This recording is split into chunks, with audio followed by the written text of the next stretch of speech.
and gentlemen, boys and girls, children of all ages, Master of the Universe Productions proudly presents to you our 23rd horror podcast.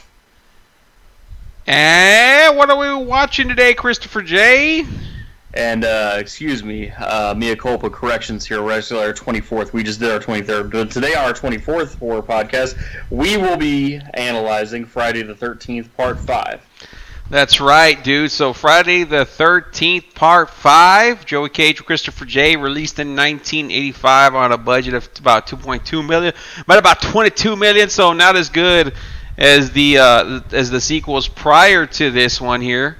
And this one, typically, the way Part 4 was kind of recognized as the best Friday the 13th, this film is usually universally, panned and seen as the worst. And I always talk to Chris prior to this and kind of like get what his sense is, and so I can make good conversation on the show. And he was right there with them, and I'm the complete opposite, which is interesting because I'm gonna be very interested in hearing what he has to say because I didn't get too in depth with him, and he is the depth, so it gets over that way. I wanted to see what he doesn't like about this film, and of course what I'm going to get over. But Chris, so when you put this film on, we're not going to we're going to go through the whole film, but we're going to jump around because it has a twist, and we're not going to play that game that we don't know what's going on beforehand, but we'll go through it eventually.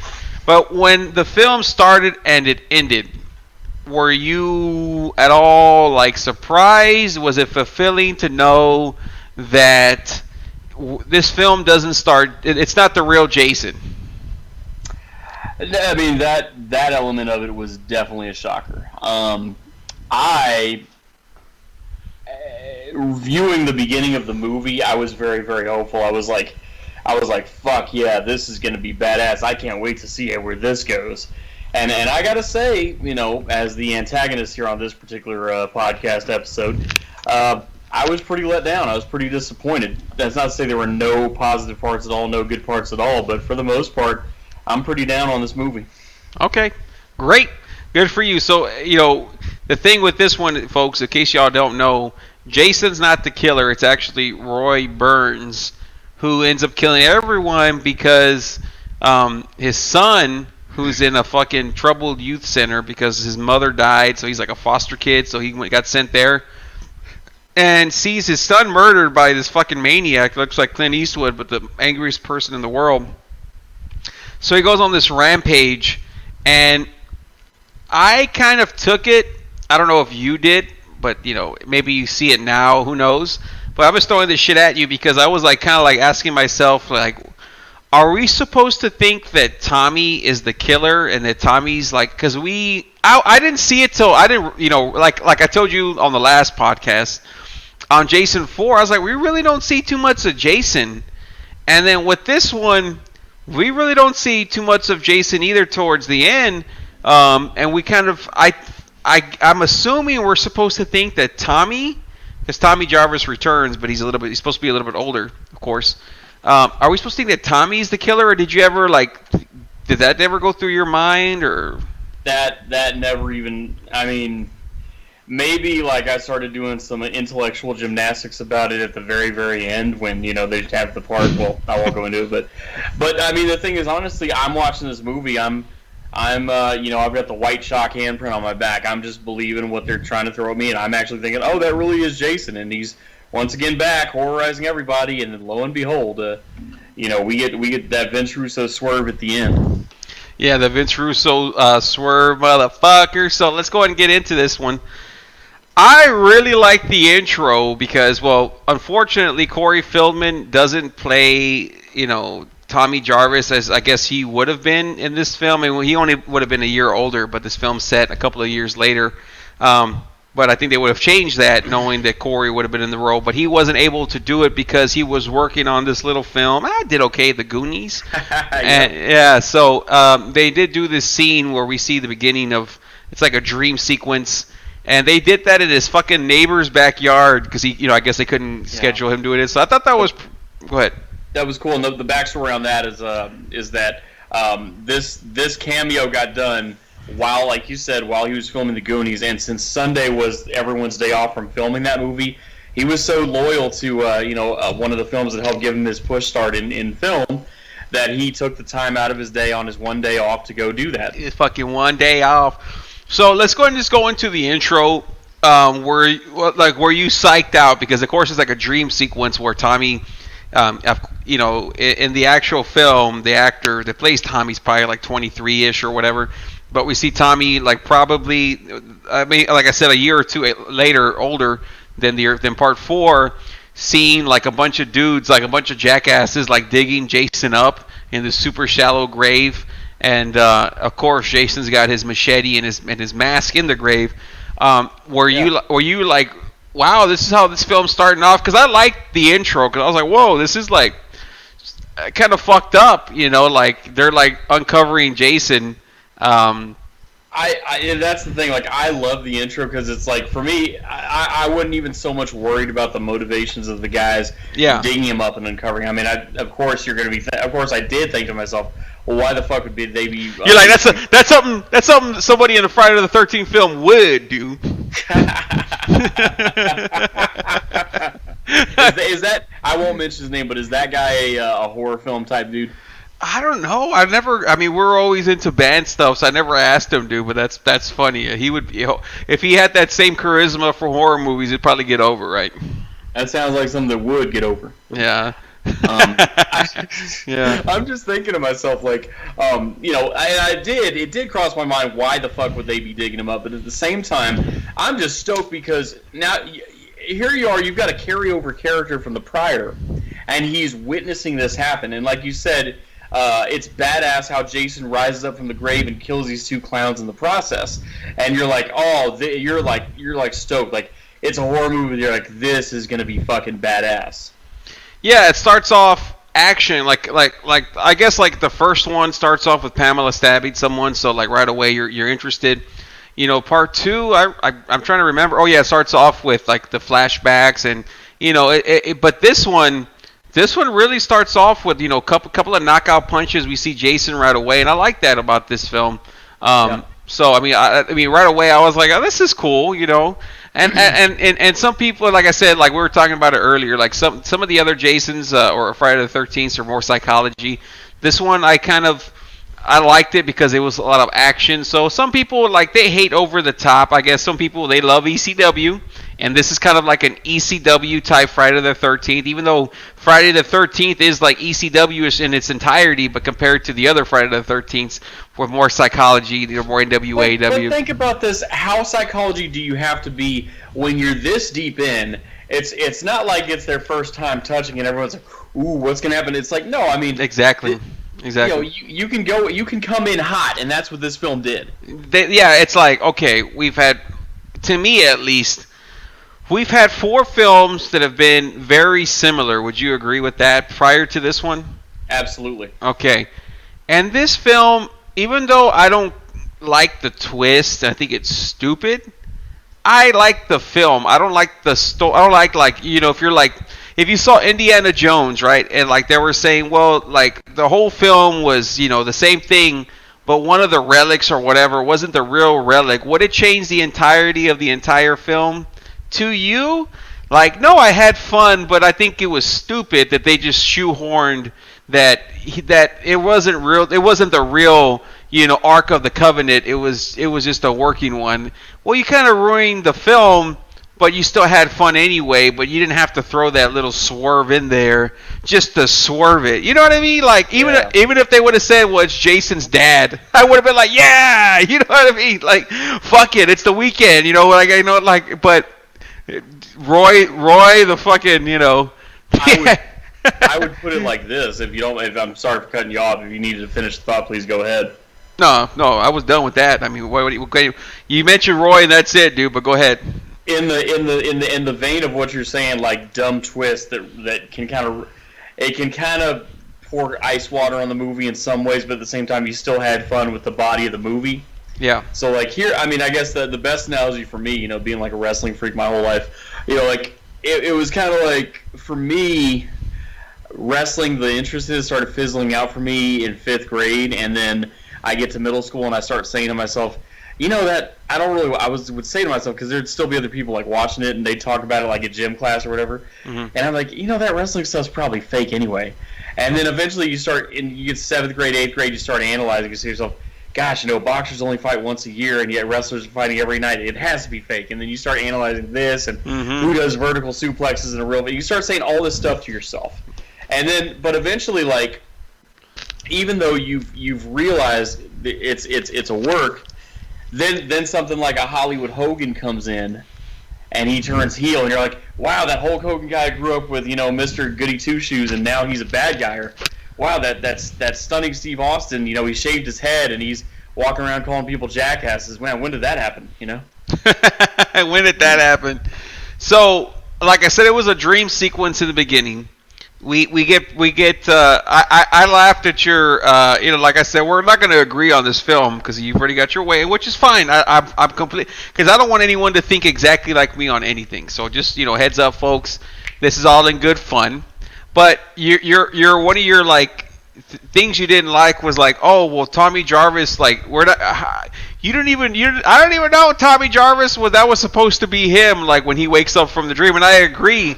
That we didn't know was Tommy till like 2 minutes later that we find out he's like in a mental health institute, like going to like basically like a halfway house. And like that bothered you that you didn't know right away that wasn't Tommy Jarvis, Christopher J? Yeah, well, it doesn't bother me anymore. And by the way, Iron Maiden and Judas Priest are my 2 favorite bands. I'm kidding, but no, for real, like here's why I bought, because like, so you start off with a hot cameo of Corey Feldman.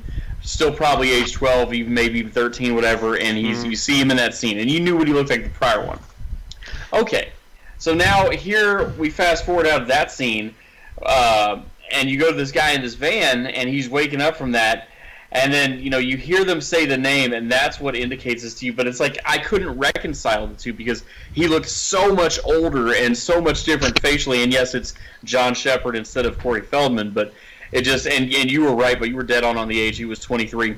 Yeah, he looked about that age, and I swear I didn't look it up prior. Like, no, I like to be honest, because if you just shoot out, you know, whatever the fuck, like, I mean, this fucking dog's going crazy over here. You know, like, you know, you can just, it's more fucking whatever the fuck. I can't think of the word. Anyway, I will say this about what you're saying. Even though he looks 23, which is most films during this fucking era of filmmaking. Most of the actors that are playing teenagers are 24 and 25. This guy, I think he's a great actor. Like, he portrays somebody that's psycho, that's snapping, but I don't know if it's the actor or it's probably what they're giving him, but I looked at and I just stumbled upon it. He says 24 words in this film. Damn. And would you agree that if you're supposed to be like, you know, I mean, this is not supposed to be what he is, but if like you're like the returning character like Nancy, like you would think that you need more than 24 words to make it an entertaining or like some kind of like, okay, we're reconnecting with the star from the previous film that got over. Well, you need more than 24 words is one tact about it. That's a way to handle that. Or he's silent. He's equally, if not more silent than he is in the way it got filmed.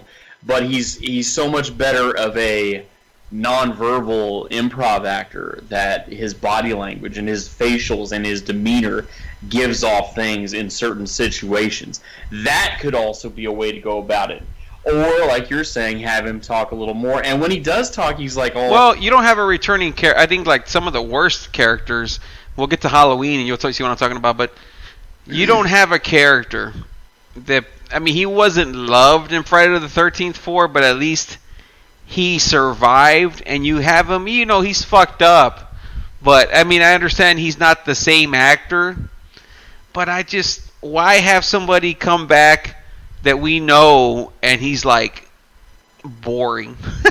Yeah, no, exactly. There's no charism to him. Yeah.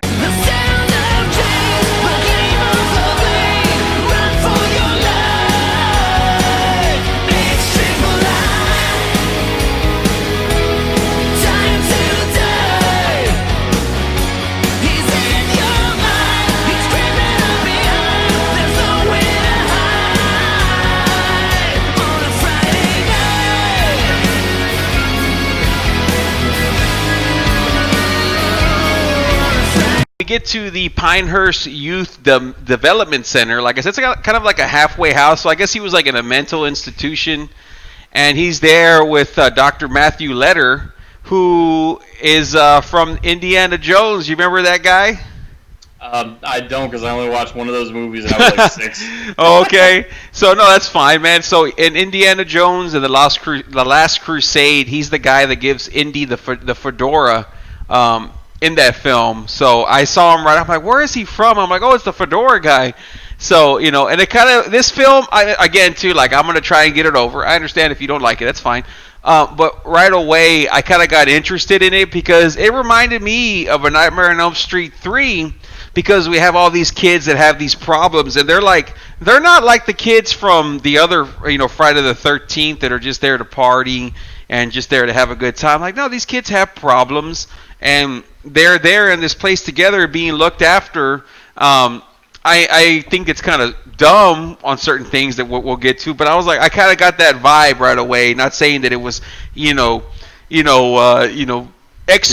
executed the way Nightmare on Elm Street 3 was. Dude, you read my mind. I didn't even think to say this, but you talking about like made me think that was another thing that got my hopes up within those first 20 minutes.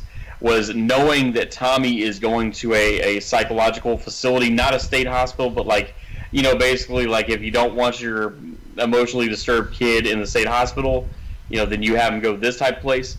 But I'm thinking Dream Warriors. I'm thinking Nightmare 3. I'm thinking this is going to be Jason going to a place like this fucking with the kids. Yeah, exactly. You know what? That what he kind of does go fuck with the kids, but I mean, not in the way that it should have been, but it still gets over. He's fucking Jason in this film fucks with everyone, like he's going after everyone, the gloves are off. We meet Reckless Reggie, who does like a Can I talk it on that? Okay, and I know you were too, but I'm a fucking Family Matters mark, and you know who he was in Family Matters? No, who was he? Remember that friend of Eddie and Waldo? His name was Weasel. It sounds familiar. I haven't seen Family Matters in years, but so it was in the later it was like not the very ending ones, but let's say season 4, season 5, like around the time right before he starts being Stefan. And it was the one with the real shorter hair, and he was shorter than Waldo and shorter than Eddie, and he was like, "What's up?" Just talking like that. And well, yeah, this came out in 85, so by then, yeah, he was a little bit older. That's why, yeah. So okay, now that's making sense. And there was that one episode where like it's Steve's birthday coming up, and Laura wants everyone to have a birthday party for Steve, and then like Waldo and Weasel are laughing at it. They're not going to beat it, and then she goes, "Waldo, what did Steve do for you when this happened and this happened?" And there's like, "Yeah, you're right, Laura." And then Weasel, when you made your 200th time in detention, who made you a plaque trophy? Steve. And there's all, and you're still not going to go to his birthday party? And then we meet the most over gimmicks in the history of the business, because the cops bring back kids that were like on the property of this fucking maniac lady, dude. And like one of the deputies, have you seen the film Ready to Rumble, with the wrestling film? Yes. Like, so what? It's one of the dads. It's David Arquette's dad. He's all like, wrestling's for lily pickers and whatever the fuck. Well, his dad's playing the deputy as one of those deputies on there, and he's like, yeah, I have trouble, wrestling your wiener out of your trousers, like in the film. So I always knew him as that. But we meet these over ass fucking people, Ethel and her piece of shit son Junior, and like she's like, you better tell him, whatever, sheriff, to keep off my property. And then the guy in the back, he's all like, yeah, mom, you tell him. And he's like, well, you shut the fuck up. And see, that was a turn. So okay, right from there, the Ethel and Junior were a turn off. Because first of all, Ethel looks like Barbara Streisand if she put on a bad wig and like, for sure, did a bad impersonation of like Appalachian Mountain people. Appalachian Mountain. Yeah, I mean it's over the top, but I liked it, and I know it's over the top, but it's like we have to hate these people. So it's like if they're not like overworking, then I'm like, and then when they die, I'm not gonna care, because I knew as soon as I saw them, the way was it Friday 3? Yeah, it was Friday 3, I think it was. When Jason's kind of like looking around for for clothes or whatever. And when you meet the most aggravated couple in the history of the business with the guy, eating the donuts and all that. Like, I saw this and I was like, well, this is like a super amplified version of those people, especially that lady, like, oh, Harold, all that crap. Oh, Harold and Edna. Yeah, Edna. Yeah, so it's like the same thing. But they're like super amplified, and I was like, like these characters always stood out. Like as a kid, I remember seeing the box art in the back and seeing Junior like with that fucking what like fighter pilots wear on their head, and like him getting slit in the throat. Because you would watch, of course, you growing up, you're a little bit older than me, and when you would rent movies, you would look in the back to see, oh, is this interesting or not? And I remember seeing them on there, and I was like, oh, okay. So I always grew up with them.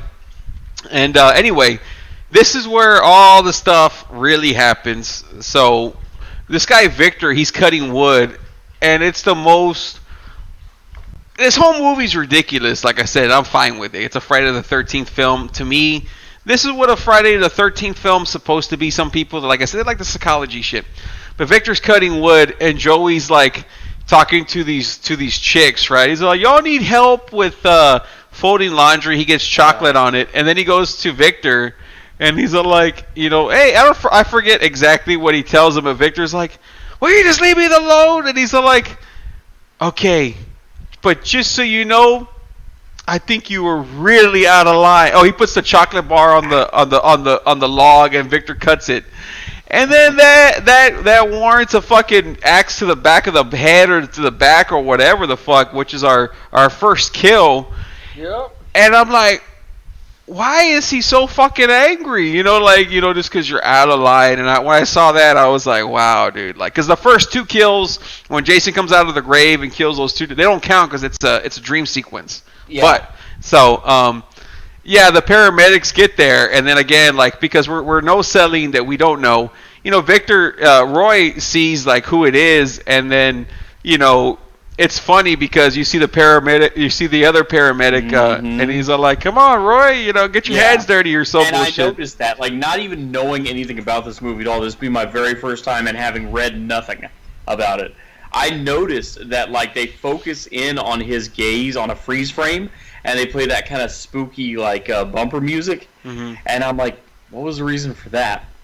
Yeah, like, exactly, like, to me, when I first saw this film, I saw that, and what I got from it was just that it was that gruesome that this paramedic, even he was kind of grossed out on it. I didn't take it as, oh, like, that's my son. Of course you wouldn't get that. I told myself that same thing. I was like, maybe the movie's just trying to sell how, like, disturbed he is seeing a dead kid, but at the same time I'm like, but still, why focus on it to that degree? Like, that was still in my head. Yeah. And then our next scene, our next two deaths are 2 and 3, Vinny and Pete. Their car broke down. You get a lot of car breakdowns in the Friday the 13th films. Nothing special, at least I think. Maybe you think different, but yeah, Vinny gets a burning flare to the mouth, while Pete goes and takes a piss, and then he comes back in the car. It actually starts for no reason. It's actually, and then he goes, "Come on, let's go! Come on, let's go, let's go!" And he's all like singing or whatever, and then Jason like slits his throat with a machete. And I was just kind of like, okay, so we're just throwing Well, I didn't mention it, but the director for this film was actually his first film was a porno. Did you know that? I didn't know that. So when you see a film like this, I don't know if you noticed it as well, but did you know? I mean, all Friday the 13th films are gonna have kills and tits, right? But didn't you think with 19 kills, this was like a super abundant film full of kills and titties? I did. Yeah.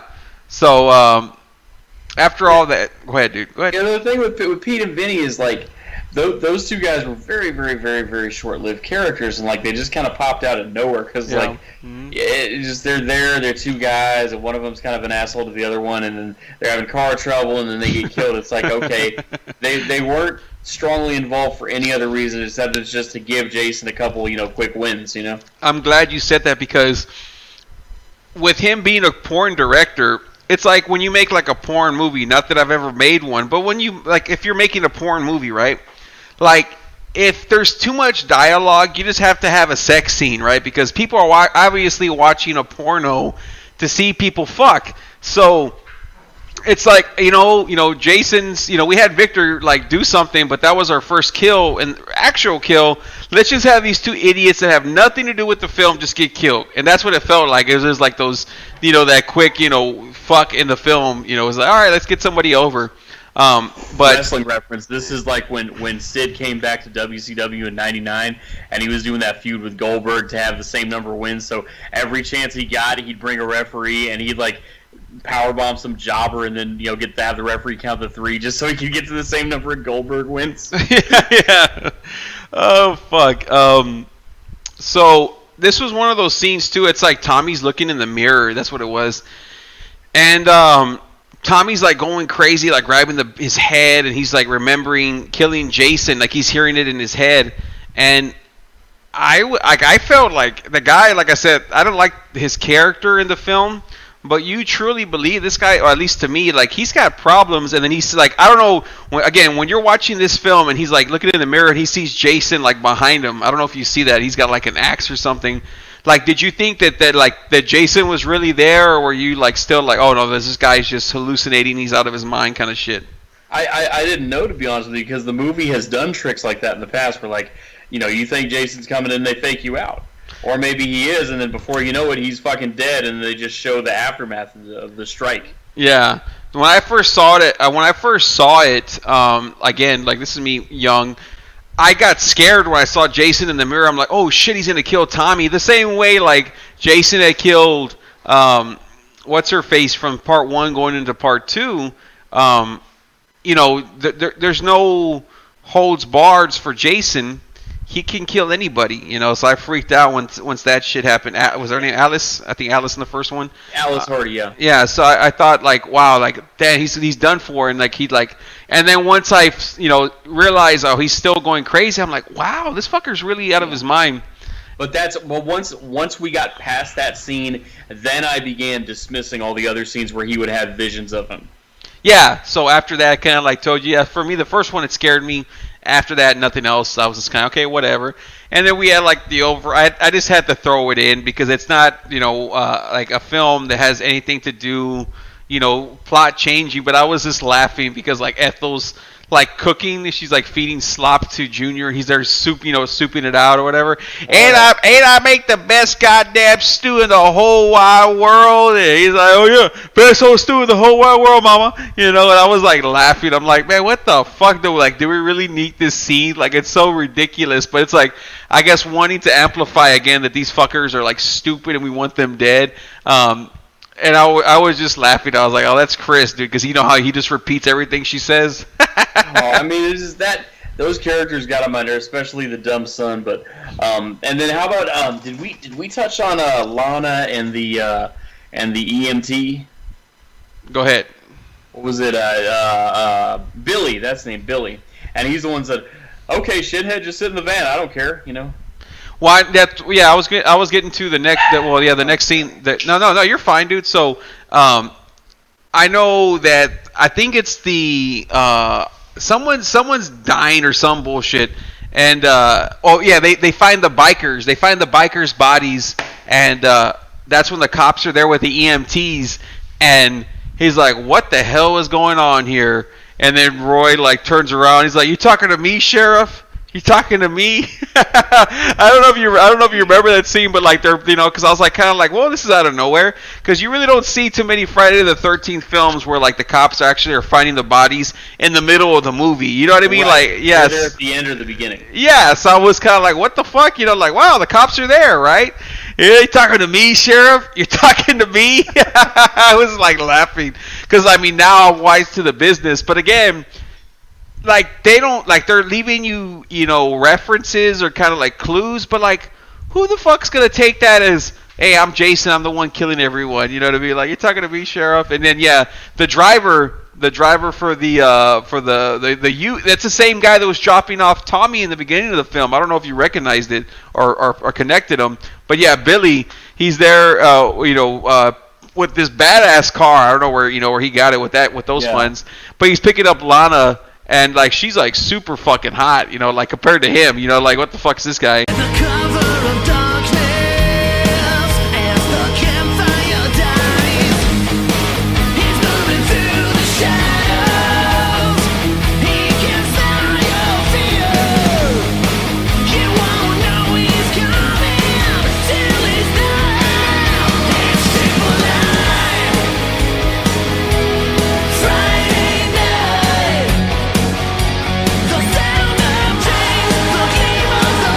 was funny once we got to meeting Lana and Billy.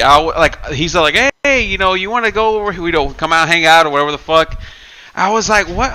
I was there like thinking like, why the fuck is this chick hanging out with this fucking piece of shit, right? And then, sure enough, like it cuts to him snorting coke in the car. I'm like, oh, that's why, because So I was laughing. So that was a quick little, but that's what this whole film is. Like it's still the ambulance or the youth driver guy or whatever the fuck.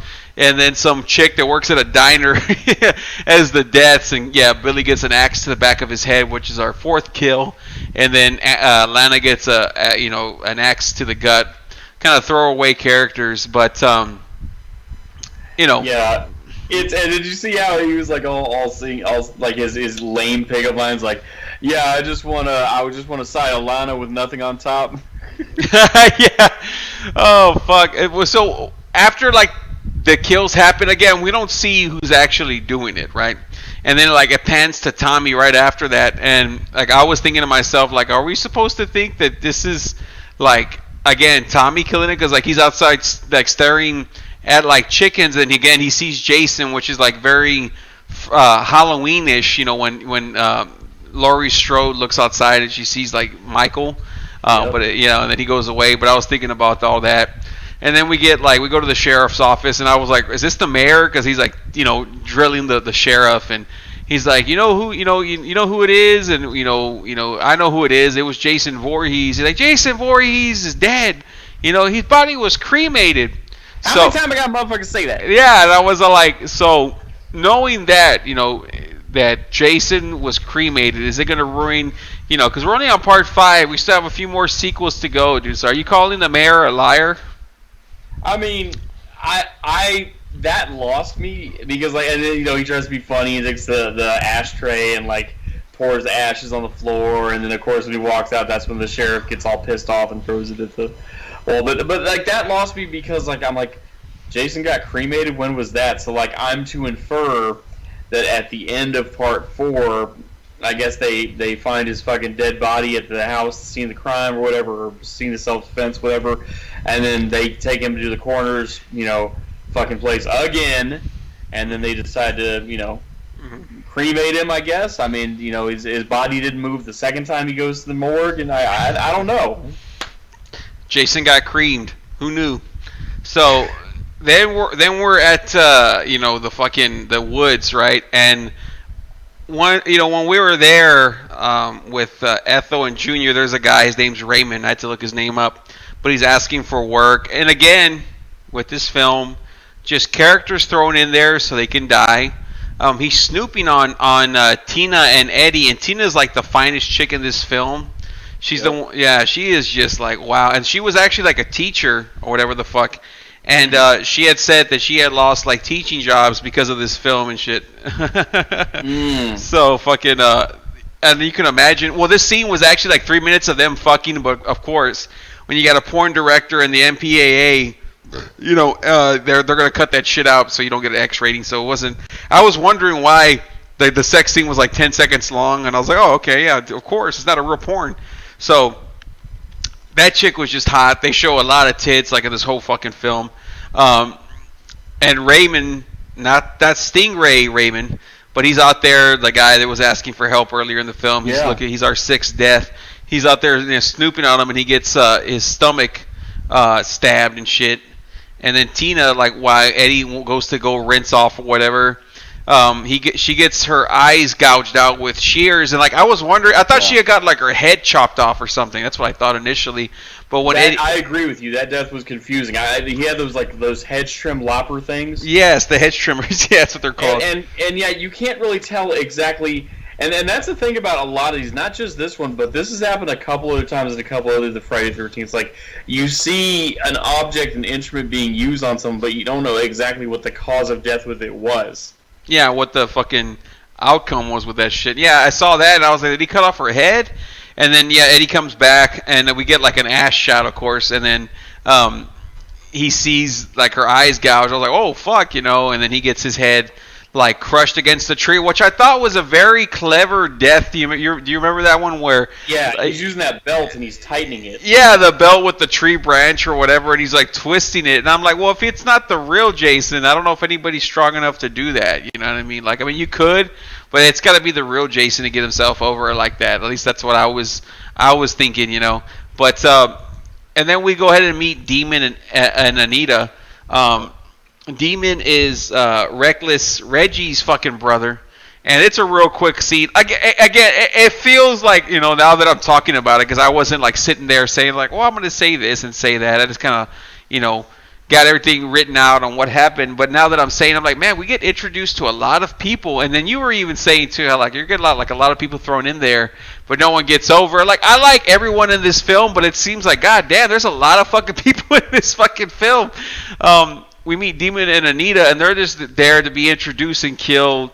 Pam, who we haven't talked about yet, she's like a helper. You know, she works at the youth center, of course, with Dr. Letter, who's only in the, you know, the beginning of the film, and then we have George, who's like a cook. Reggie's like uncle, grandpa. I don't know what the fuck he is. But I think it's his grandfather, but I could be wrong on that. Yeah, I just know he's there, and he talks to him just a few times. Minor characters.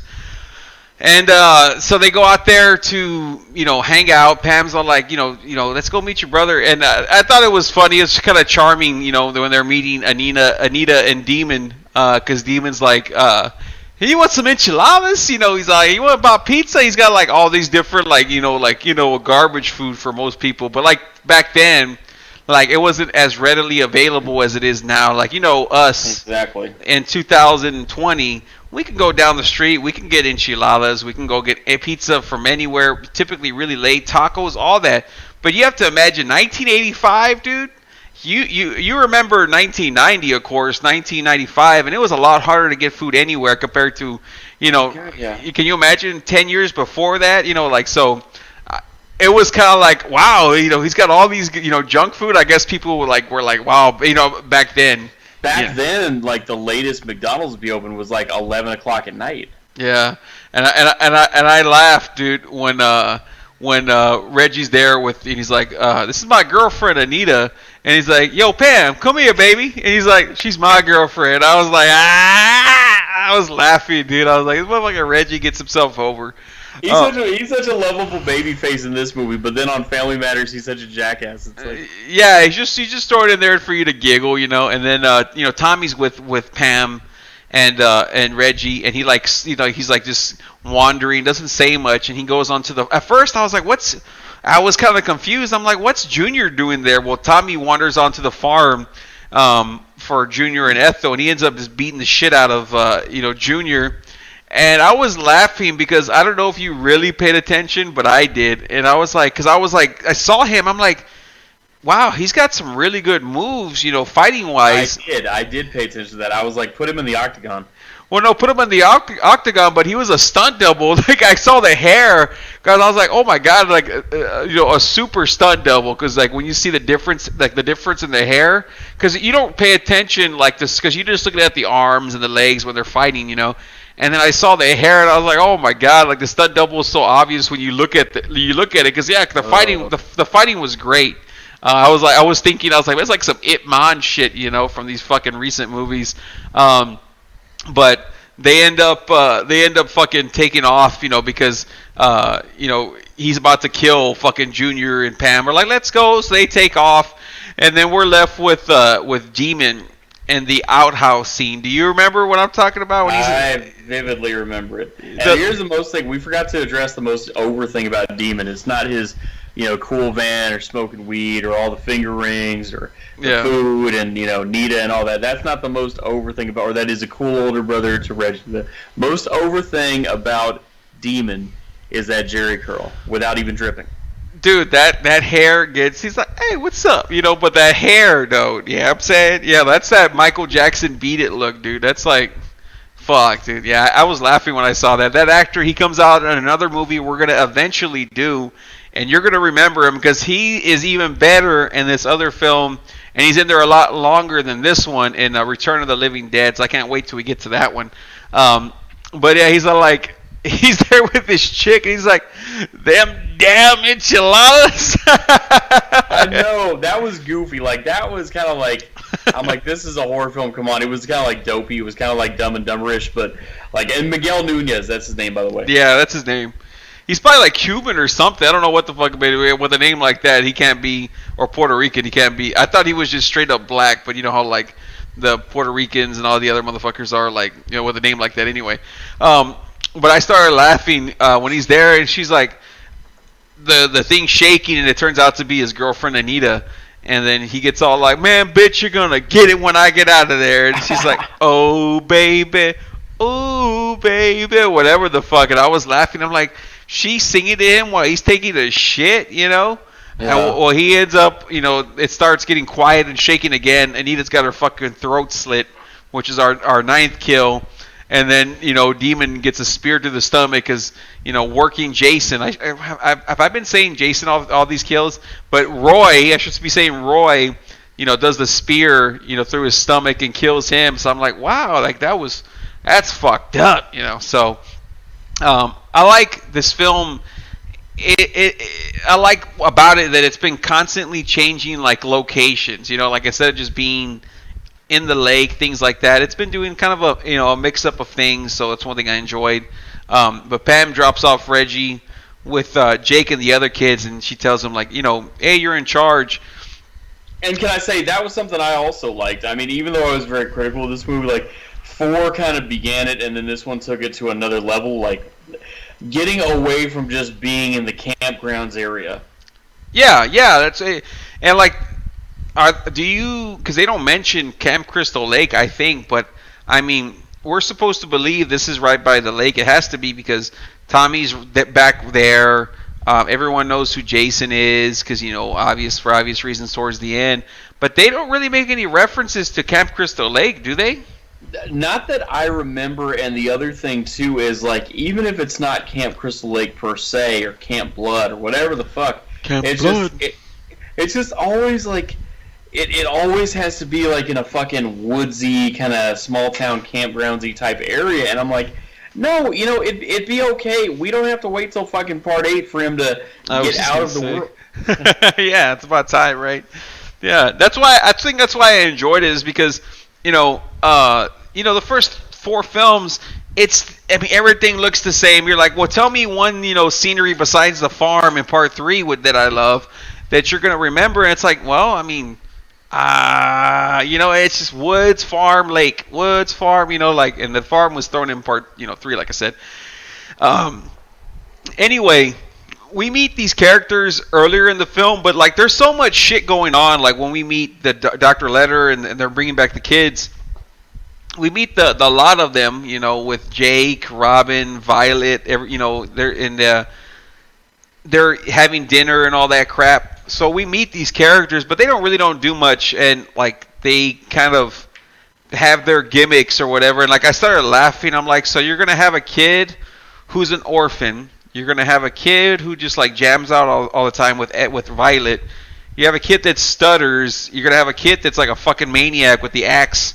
And you're gonna have a kid like Tommy, like, all mixed up together. I'm like, they just throw everyone in this fucking, like, troubled youth camp. You know what I mean? Like, yeah. Violent people with disabilities should not be together. You know yeah, there you go. You know, I was just laughing. I'm like, why the fuck are they all together? But anyway, she leaves them there. Jake's hitting on Robin, and he does that awkward, you know, bullshit that, like, I wanna make love with you and all that. But before all that crap happens, that was painful. Yeah, before all that, Junior's, like, going crazy on his motorcycle, which is, like, a ridiculous scene. He hit me, mama! Ah! And, like, I'm like, can this fucker, like, you know, like, as much as I liked him being over the top, it was really over the top. He all of a sudden he gets, you know, the cleaver beheading. And then Ethel's like, about fucking time, you know, like, I knew you couldn't pass up on my stew, because she hears him and all that. And she gets the cleaver to the face also. And were you finally happy that the fucking, you know, the Texas Chainsaw Massacre ripoff people got killed? Yeah, pretty much. I mean, those characters fucking they're just annoying, dude. It really was. And I mean, it's one thing to like be charismatic and like have an energy to you and have a charism to you and kind of have that energy that draws people and makes it interesting. But that was just ridiculous, over the top, silly. I was happy that they died.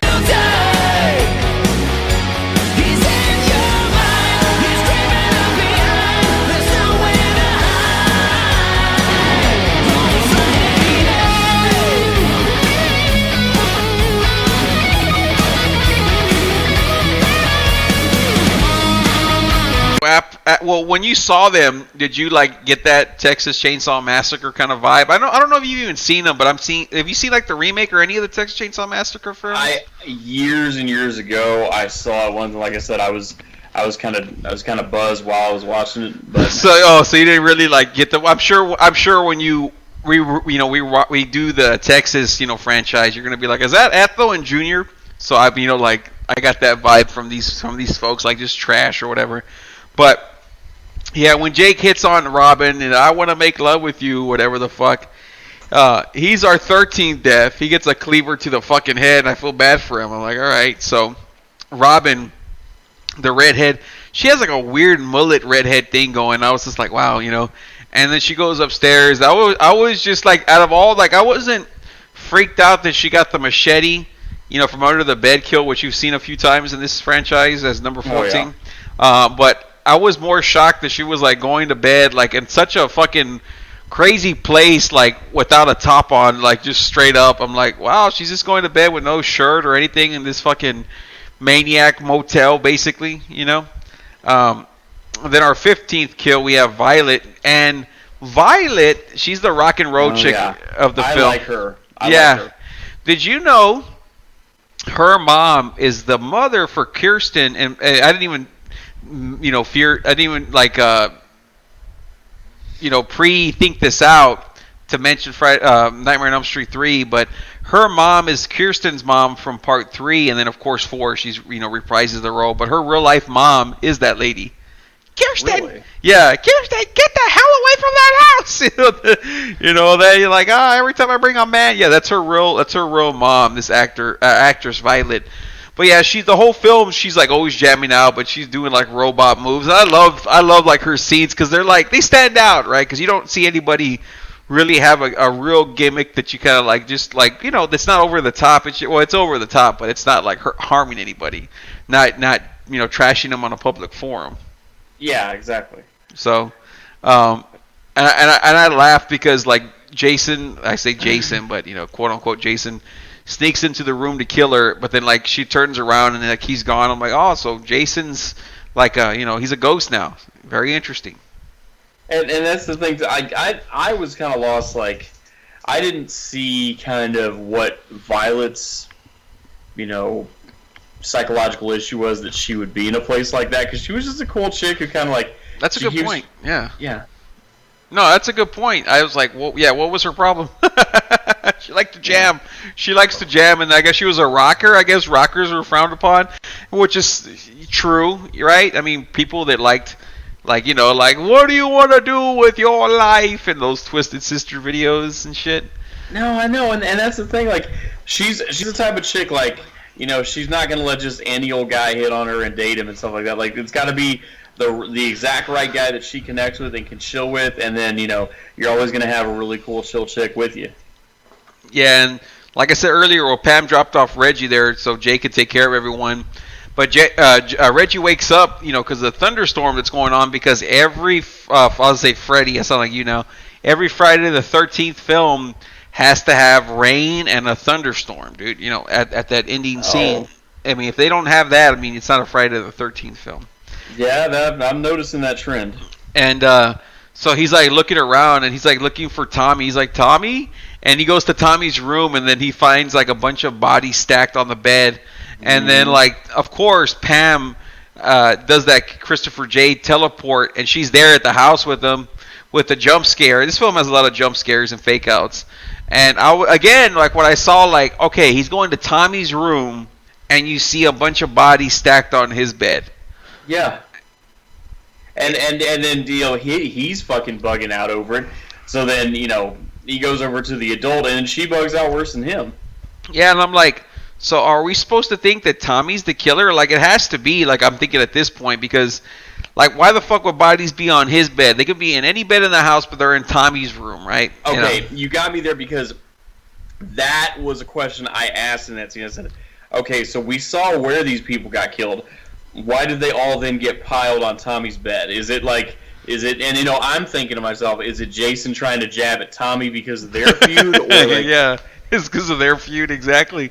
Yeah, I didn't know. I was like, what the fuck? But all I was thinking of is it Tommy? Because I try and put my the mindset in that. Even knowing, because I didn't remember what I thought back then, but I was sitting there watching the film, just letting it be, natural flow, what's going on, and I was thinking like, oh man, we're supposed to think it's Tommy. I kept telling myself, and as soon as that, like, they run downstairs, and then what happens?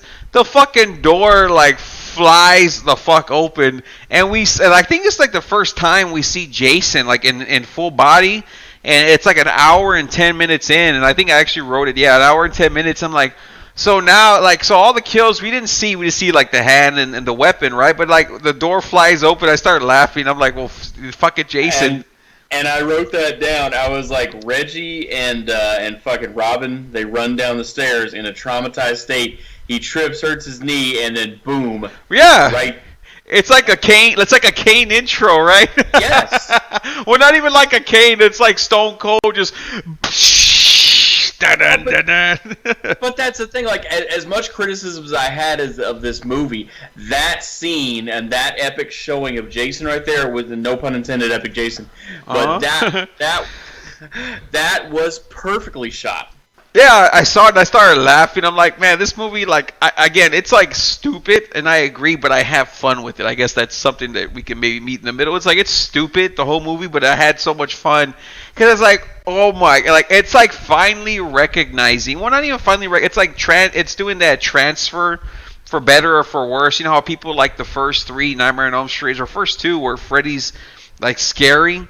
Well, this is like that Nightmare on Elm Street 3 where Freddy's still scary, but he's starting to go over the top. You know what I mean? Like, it's getting ridiculous. And as we get further, I'm sure you're going to see, like, well, this is nowhere near like the first 4 films. This is that little, that little stage where, shit's getting changed now that Jason's, getting himself, like, from, guy in the woods killing people to fucking zombie, 6'8", 300-pound, maniac with a machete or whatever. And I was laughing again when I saw that. And they end up, getting, and then I had noticed finally, because they didn't show his face the whole film, but the hockey mask, instead of having those red check marks or whatever, they're blue. So I noticed that because I'm a big Jason fan. I was like, why does he have blue? I thought that was weird, But they run out and they get separated, and they run into like everyone that was in the film again, because it's a porn director. They just gotta throw quick fucks in there. We see Duke, who was the ambulance driver, the one that was making fun of Joey's death. Like, come on, get your whatever. I was like, who the fuck's that? And I was like, oh, it's the guy that the ambulance driver. Because it's real quick. It's like maybe like 20 seconds. And then like I said, they run into Dr. Letter, Indiana Jones guy. He's got like a spike to the head on a tree. And then we see George, who's Reggie's grandfather, uncle, whatever. Like, he's probably grandfather, and he's his eyes are gouged out. I think he was thrown through a window, actually. He was. Yeah. He was already dead, and then his dead body got thrown through the window. Yeah, that's what it was. It's like the jump scare death that happened way earlier. Jason's just throwing motherfuckers out there. That's what it is. Yeah, it's Pam running through everything, and then like that stops her. She's like falling through the mud. We get to our famous ending scenes that Jason always gets over. And Pam's screaming her ass off. And I'm thinking, like, where the fuck is Tommy? Because I'm like, how long is it? Like, the way I had said, like, with Tommy in part 4, where we don't see too much of him and the Jarvises till, like, the end. Like, we see everyone else in the middle. Like, he's been gone. He's been noticeably absent for, like, 15 minutes at least in a film where he's, like, a recurring character, or supposed to be. And then Reggie comes out with the tractor, and I was like laughing. I'm like, hey, is this like the farm? The farm is back, and all that. Oh yeah, I love that, dude. When outcomes are like she's falling down the ground screaming for help, and Jason's about to make the epic blow, and then lo and behold, out comes Reggie with the little bulldozer. Yeah, and then they go run in the farm and hide, and then Pam comes out with the a chainsaw, and she starts fighting Jason with the chainsaw, and then Tommy shows up, but he's thinking like it's in his head. So I'm like, so Tommy's not the killer, but he's still like thinking like, oh, this is just because he's been hallucinating the whole film. And I was like, don't tell me Tommy's gonna die because he thinks this motherfucker is like, just a hallucination. And then he gets that slash, and then he's got a pocket knife that they show way earlier in the film. He puts under his bed. And then he knifes Jason to the leg. So when he knifed Jason to the leg, I said, wait a minute. I know Jason, dude. Jason don't sell no pocket knife to the leg self, And I was all like, well, that's something Jason wouldn't do. Really? Because remember in part 4, fucking, what is it? Damn it. Who was it that stabbed Jason in the leg? Was it, Trish?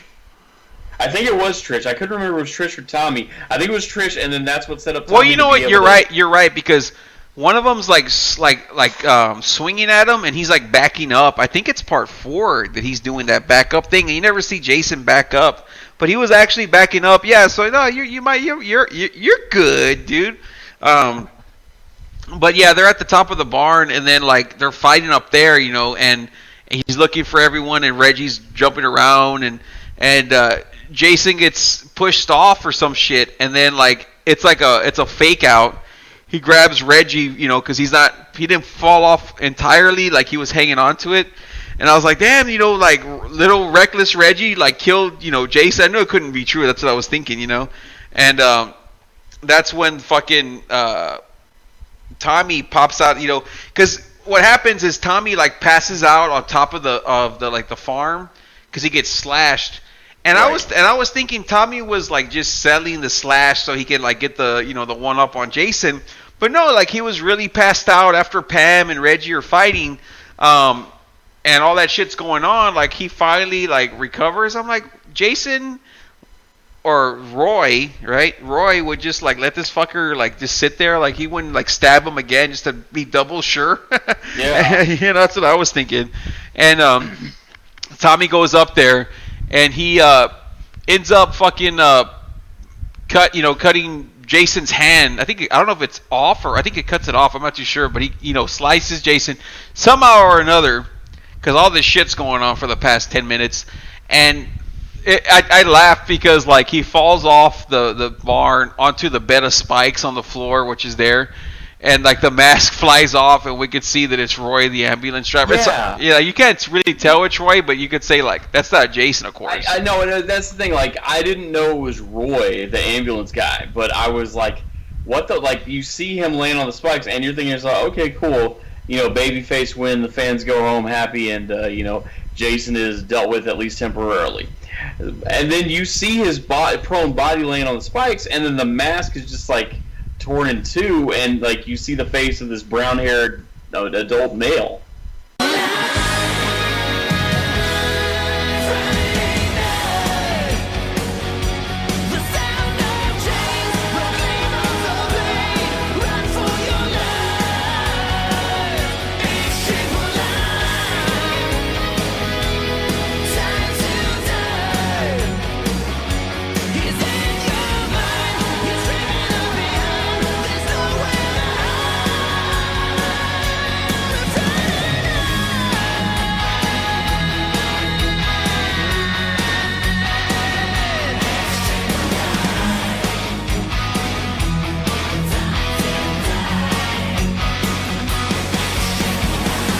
All that shit, they're at the hospital, and the cops telling Pam like the story about Roy and Joey, and that's where we get our backstory that like Roy and his wallet.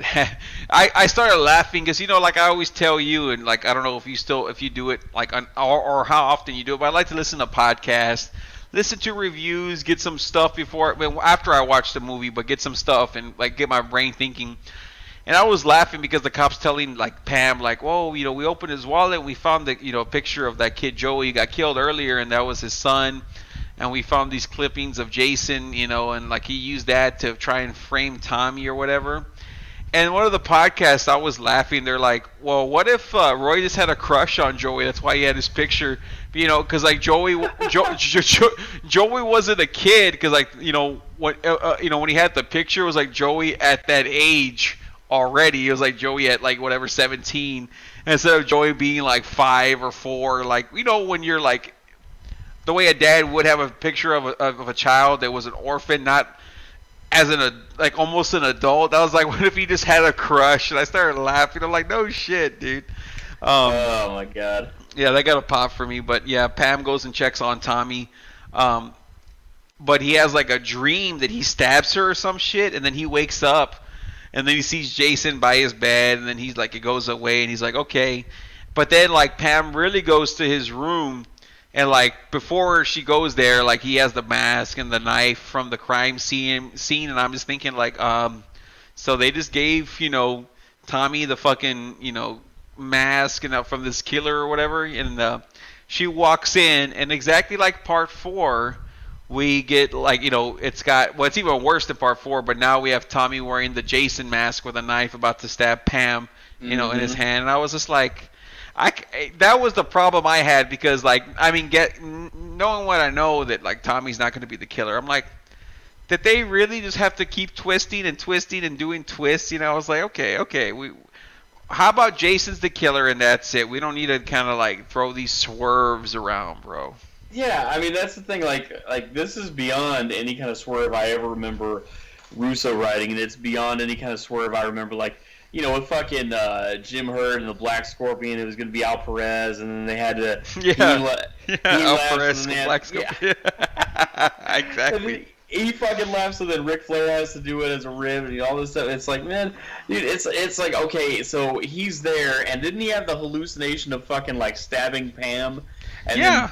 Right before that, he has like, it's like, we think it's the ending, and then like he wakes up, and all that ending was like him dreaming that Pam went in there and checked on him and all that, and I'm like, how many fake out dreams is Tommy gonna have in this fucking, like he's so unlikable. Like when I watched this film growing up, I was just like, I hated part 5 just because I hated Tommy, and I still hate Tommy, but I like the film. But I'm like, Tommy, like you could have just had anybody. It didn't have to be Tommy, quote unquote Tommy, as this guy that's like scarred by Jason, and like it would have been fine, because it's like this guy's got no charisma. Tommy in part 4 was charismatic. He was, you enjoyed, every time Corey was on. Not that he was like over the like, oh my god, I love it, but it's like, Corey Feldman, he was brave. He was everything that this Tommy in this film is not.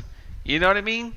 Yeah, and the thing is too is like from a writer's perspective, what is the ultimate goal that you have for Tommy? So the character Tommy is, obviously he's a white meat babyface in part 4. He goes a little crazy at the end of it, for understandable self-defense reasons. Okay. Then, in part 5, you see he's older now. He's gone through emotional trauma. He's been bouncing around different psychiatric facilities. Now he's going to this new one. He's hesitant to open himself up to others. Okay, fine. But then he re-solidifies himself as a white meat babyface at the ending barn fight scene by trying to fight and by getting saved by the other faces. But then you kind of like piss on his goodwill by having him have that hallucination of stabbing Pam, even though it only was a dream. Like you don't want your audience to see your babyface in that light.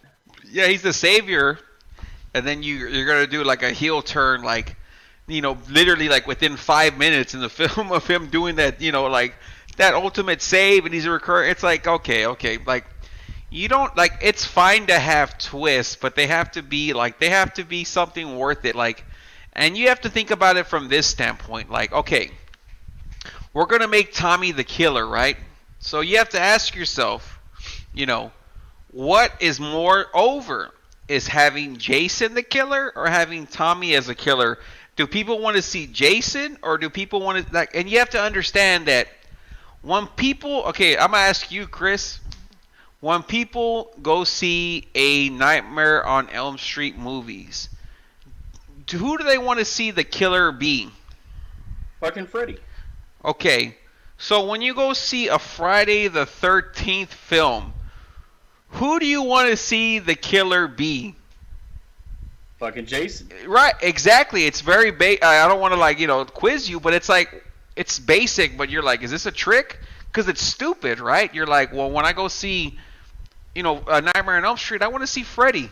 I want to see Freddy kill people. I want to see Freddy's dreams. When I see a Friday the 13th film, who do I want to see?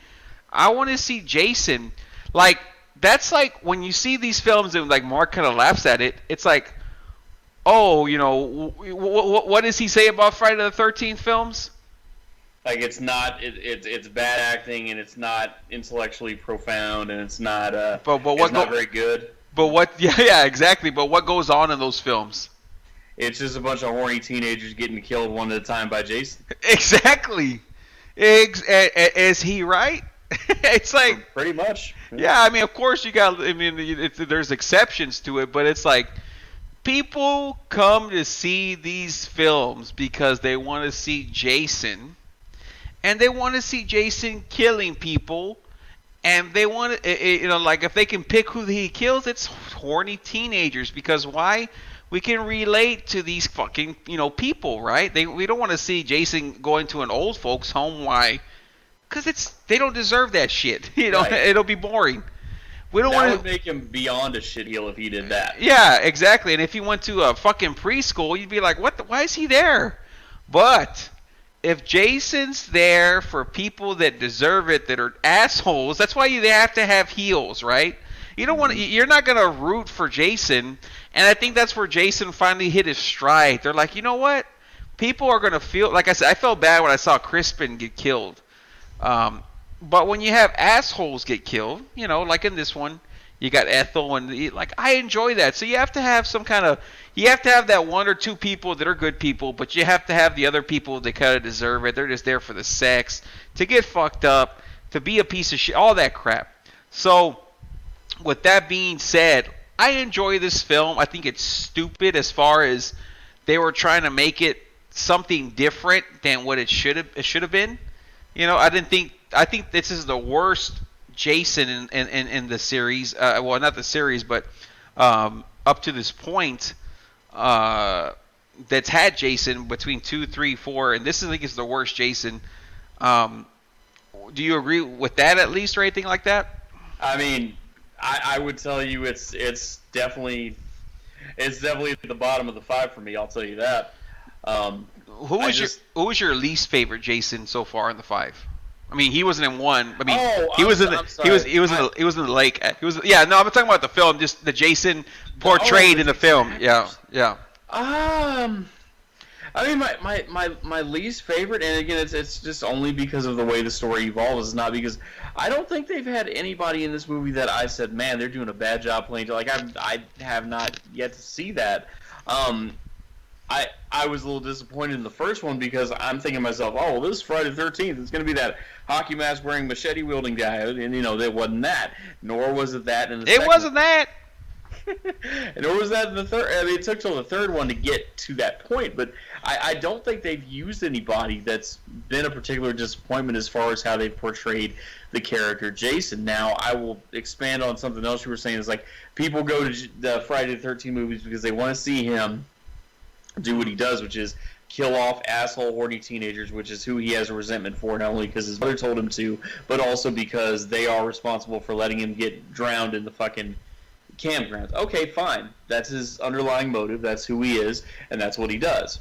Now, I'm gonna borrow here from a wise man here. Marcus Aurelius, Emperor of Rome. Now, not our Marcus Aurelius, who I jokingly call Emperor of Rome, but the real Marcus Aurelius, who 1900 years ago was the Emperor of Rome. Mm-hmm. And he said this: the performance is always the same. It is only the actors who change. Okay. That was pretty much the case for these first 4 movies. It's the same thing. It's Jason killing off horny teenagers. Well, the first one is mom. And then, it's just him one by one by one, and finally they do something that keeps them at bay for a while. And that's the ebb and flow and the way a Jason movie should go. Now, can you expand beyond certain things? Yes, you can. You can get out of the campground's wooded, rural, small-town area and go into other places. You can maybe have him kill someone occasionally other than a horny teenager. There's things you can do to break from the norm or freshen it up and make it new, make it its own, make each movie its own unique experience, and that's cool. But I agree with you that this one, they went way off the reservation. Yeah, they try to fake us out that there was something more to it, and it was a good film. Like I said, I enjoyed it. It's just they had to throw a swerve where they didn't need to throw a swerve. It could have been Jason, and that would have been it. And I think people would have been, okay, it's fine. But anyway, that's Friday the 13th, Part 5. Coming up, of course, you guys know we'll be doing 6, 7, and all 8. And Freddy Goes to Hell. Jason Goes to Hell, Jason X, and the remake. So having a lot of fun with this series. It's great to talk about it with Christopher J. And we will see you guys on the next one. Peace.